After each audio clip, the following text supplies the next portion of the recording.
Okay, so bakit nga ba kailangan nating i-scale ang drawing natin 'pag magpi-print? So since alam naman natin na wala tayong coupon or wala tayong paper size na 50 feet at 31 feet. So kaya tayo nag-i-scale para kapag nag-print tayo halimbawa sa A3 na coupon or paper size, makukuha yung drawing natin. So dito, piliin natin yung A3. A3 420 by 297. Naka-landscape. Dito nakalagay fit to paper pero naka-gray color to. So, ibig sabihin, hindi ka makakapili dito kung anong scale. So, uncheck mo to. Tapos, punta ka dito. Depende kung anong scale ang gagamitin mo or kung anong scale ang required na ipagamit sa'yo. Kung napapansin nyo, naka-imperial tayo dito sa drawing na inches. Tapos pagdating dito sa scale, naka-mm tayo. And gusto natin pareho ng units, yung drawing at yung scale. Pupunta ka lang dito.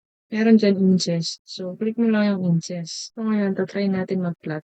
Punta ka dito. Wait lang. Punta ka muna rito. Piliin mo DWG to PDF kasi gusto natin PDF. So, ito palitan mo lang ng window. Gawa tayo ng window natin.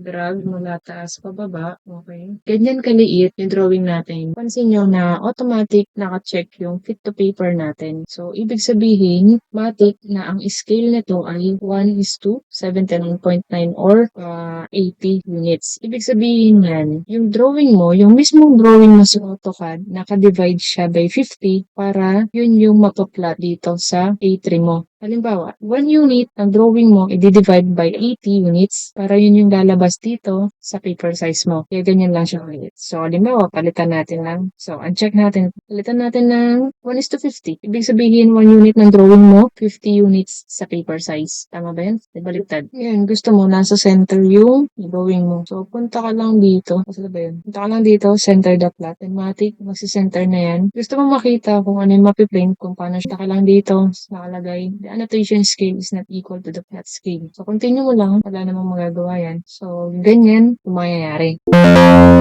So, yung paper size natin, naka-portrait. Ibig sabihin, hindi natin na-check yung kailangan naka-landscape yan. So, continue. Yan na. Yan yung scale na 1:50. Ngayon naman, punta tayo dito sa plot style table. Punta natin ang monochrome. Assign this plot. Okay. Natin. Continue nyo lang. So, ayan na.